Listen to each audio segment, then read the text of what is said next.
Les 7 erreurs à éviter lorsque tu fais tes courses, des erreurs que j'ai moi-même faites et qui empêchent d'atteindre naturellement et durablement notre meilleur poids. Ce que tu vas faire à la fin de cette vidéo, c'est télécharger le guide qui se trouve juste en dessous. Je t'ai créé une liste de menus sains avec une journée de menus santé et 3 recettes délicieuses et faciles et minceurs que tu vas pouvoir découvrir. Voyons ensemble ces 7 erreurs. La première erreur, c'est le fait d'aller faire ses courses sans avoir créé ses menus à l'avance.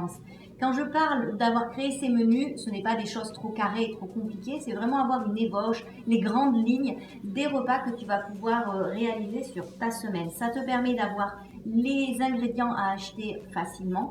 Tu vas pouvoir aussi faire un petit tour de ta cuisine, regarder dans ton frigo, dans ton congèle, dans tes placards, voir un petit peu ce qui reste pour réaliser des recettes, parce que souvent on peut encore cuisiner pour une semaine en achetant 2-3 petits ingrédients en plus.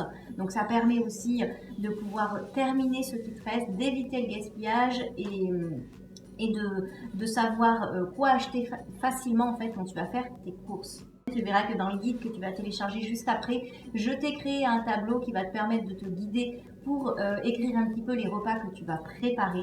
C'est aussi l'occasion de réaliser des nouvelles recettes et d'élargir ton éventail de connaissances en termes de recettes. Le fait de se dire je réalise une nouvelle recette par semaine, c'est vraiment extra pour manger sainement et varier, pour ne pas toujours avoir les mêmes aliments et se lasser. La deuxième erreur, c'est le fait de faire tes courses sans liste de courses. Alors là, c'est très important, c'est très important que tu aies toujours une liste de courses avec toi, que ce soit sur ton portable. Moi, j'ai un petit système de notes où je peux cocher au fur et à mesure ce que je prends. Tu peux avoir également, moi pendant longtemps, j'ai utilisé une feuille tout simplement avec un stylo où je notais. C'est aussi très bien, mais vraiment, c'est important que tu aies cette liste de courses. Donc, ce que tu vas faire avant d'aller faire tes courses, tu fais un tour de ta cuisine. Tu regardes un petit peu dans ton congélateur, dans ton frigo, dans tes placards, ce qu'il te reste. Le but est d'avoir toujours les ingrédients un petit peu de base, les ingrédients sains à marquer sur ta liste pour pas que tu en manques. Et puis tu notes tout simplement les ingrédients que tu as besoin aussi pour réaliser les recettes en fonction des menus que tu as établis pour ta semaine.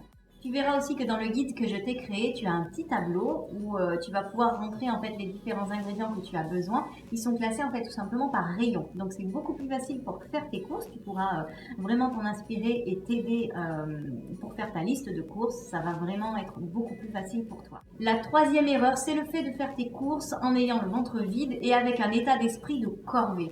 Imagine, tu es dans un supermarché en ayant faim, forcément tu vas être tenté par l'achat de beaucoup plus de choses, des choses qui sont aussi plus sucrées, plus grasses. Tes choix alimentaires seront moins judicieux et moins sains. Donc très important, il faut que tu ailles faire tes courses en ayant mangé, en étant rassasié. Tes choix seront beaucoup plus judicieux. C'est important aussi que tu aies un bel état d'esprit. Que tu n'y ailles pas à reculons, que tu y ailles avec un bon état d'esprit et pas un état d'esprit de corvée. Tout simplement, tu vas acheter des aliments qui vont venir nourrir ton corps, qui vont venir faire du bien à ton organisme, le nourrir, préserver sa santé. Donc l'état d'esprit dans lequel tu vas faire ces achats est très important. Donc voilà, et un tout autre regard sur les courses, va dans un lieu aussi que tu apprécies, peut-être à des heures où il y a moins de personnes si pour toi c'est possible, et vas-y avec des idées de repas plein la tête, des choix qui vont te faire plaisir aussi au niveau des ingrédients. Ça c'est vraiment très important, que tu ailles faire tes courses aussi avec plaisir. Tu peux utiliser le drive, tu peux aller chez les primeurs, chez les producteurs. Ça sera beaucoup plus intéressant pour toi de faire ce type d'achat-là dans ces lieux qui sont quand même beaucoup plus sympas. La quatrième erreur, c'est le fait d'acheter par habitude. Ne fais pas forcément confiance aux industriels. C'est très important que tu regardes quand même la liste des ingrédients. Voilà, tu regardes tout simplement sur le packaging, tu regardes la liste des ingrédients pour écarter et laisser de côté vraiment tous les aliments qui sont trop sucrés, trop gras, avec des longues listes d'ingrédients que tu ne comprends pas, avec des tas de colorants, conservateurs qui sont néfastes pour la santé. Donc prends vraiment le temps de regarder un petit peu la liste des ingrédients. Peut-être que dans un premier temps, forcément tes courses prendront un petit peu plus de temps, mais ça te permettra vraiment de faire le tri sur les aliments qui sont sains, qui vont vraiment nourrir sainement ton corps, et ceux qu'il faut vraiment laisser de côté. Donc voilà, regarde tout simplement sur le packaging la liste des ingrédients et oriente-toi vers d'autres marques peut-être qui sont beaucoup plus saines et laisse de côté les marques qui sont moins bonnes pour ton corps. La cinquième erreur, c'est le fait de ne pas acheter aussi des aliments de saison. Tu ne respectes peut-être pas assez les saisons quand tu fais tes achats alimentaires. C'est très important. Pas de tomates en hiver, ça peut dépanner ponctuellement, pourquoi pas. Mais sinon, vraiment, respecte au maximum les saisons et ça, c'est primordial pour le corps. Il faut bien que tu comprennes que les aliments arrivent à un moment donné dans l'année parce que notre corps en a aussi besoin et c'est là où il va. Ils vont apporter vraiment toutes leurs vertus pour nous faire du bien, pour préserver notre santé. Par exemple, les kiwis, les agrumes, les oranges, les pamplemousses, qui sont très riches en vitamine C, arrivent en hiver pour soutenir en fait notre système immunitaire parce qu'ils sont très riches en vitamine C. L'été, tu as plutôt par exemple des tomates, des poivrons, des abricots, des fruits rouges qui sont très riches en bêta-carotène. Et en fait, le bêta-carotène, c'est un antioxydant qui permet de protéger notre peau des rayons ultraviolets du soleil. Et donc l'été, c'est là où on est forcément plus en contact avec le soleil et donc ça permet de préserver aussi notre peau. C'est aussi voilà, tu as tout ce qui est pastèque, melon, les fruits rouges qui apportent énormément d'eau. Ce sont des légumes et des fruits aussi qui sont plus riches en eau, qui permettent naturellement de nous hydrater. Donc voilà pourquoi c'est très important de respecter les saisons et ça rejoint aussi l'erreur numéro 6 qui est d'aller tout le temps au supermarché. C'est important que tu changes, que tu ailles faire tes courses dans des endroits où on respecte beaucoup plus les saisons. Tu vas voir qu'en allant chez les producteurs, sur les marchés, aux primeurs, ça va te permettre de vivre davantage au rythme de la nature parce que les aliments, les fruits, les légumes qui sont proposés respectent aussi les saisons et c'est une manière de respecter également ton corps. La septième et dernière erreur, c'est le fait de ne pas être conscient des différents poisons alimentaires que l'on retrouve dans les rayons des supermarchés. J'en parle de manière beaucoup plus approfondie dans le mouvement V-Health. Et en fait, tu as 4 poisons blancs au niveau alimentaire, le blé, le sucre, le sel et le lait. Prenons l'exemple du blé, tu as les farines qui sont souvent raffinées, des farines qui sont blanches, qui permettent de faire du pain, des gâteaux, des pâtes.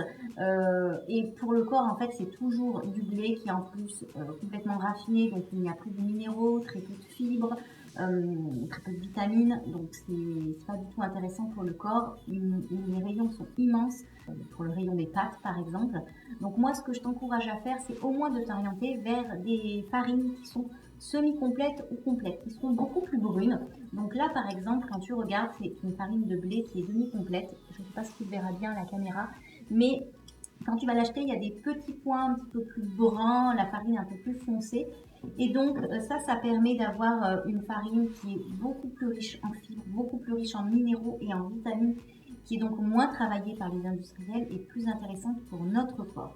Donc au moins, quand tu fais tes achats, oriente-toi vers des choses qui sont complètes ou semi-complètes et si possible bio. Ensuite, tu as le sucre. Le sucre, c'est tout comme le blé, souvent il est raffiné, il est blanc, donc il est passé dans des solvants, il est chauffé à haute température et ça permet d'avoir un sucre qui est très très blanc mais qui apporte en fait 100% de sucre et qui n'a pas de vitamines, pas de minéraux, pas de fibres, alors qu'un sucre qui va être complet, je vais te montrer ça.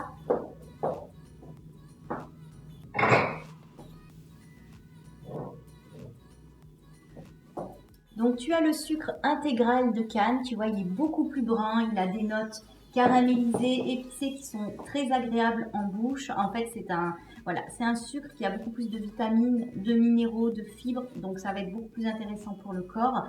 Et ça permet aussi d'éviter d'avoir toujours ce sucre blanc qui est très puissant en bouche et pour déshabituer ton palais en fait de ce goût sucré.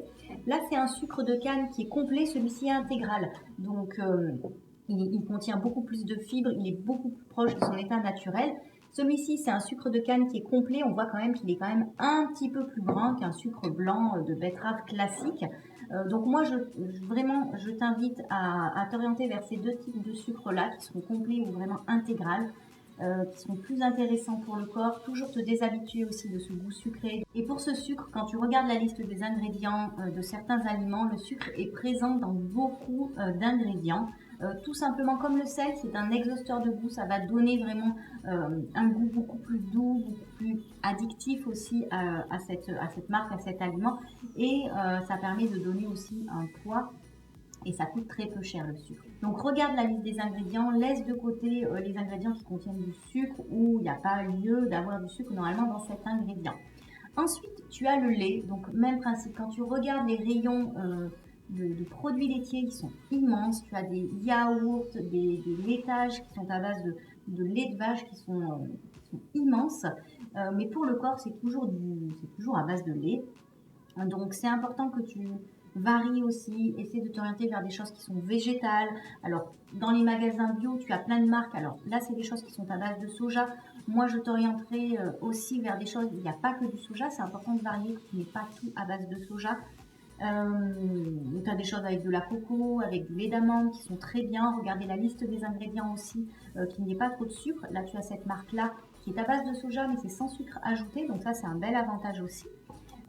Voilà un petit peu sur ces différents produits pour avoir des alternatives au lait. Donc voilà pour ces 7 erreurs. Garde bien en tête que l'organisation est la clé de ta réussite. Donc prends le temps de regarder le guide que je t'ai créé juste sous cette vidéo. Tu vas pouvoir regarder un petit peu la liste de courses. Tu as des tableaux pour t'aider à faire tes menus, pour mieux créer tes listes de courses. Et tu vas avoir aussi des recettes que tu vas pouvoir réaliser facilement. Et ça me fera très plaisir. Tu peux me retrouver sur Instagram à Virginie-Health.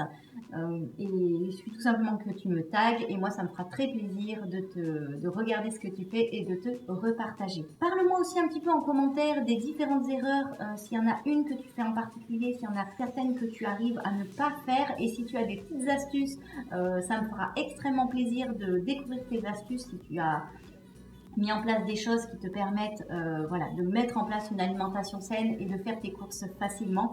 N'hésite pas à me les noter dans les commentaires, ça me fera très très plaisir. Si cette vidéo t'a plu, n'hésite pas à mettre un pouce bleu, ça permet de soutenir aussi les conseils que je te donne et de voir que ça aide beaucoup de personnes.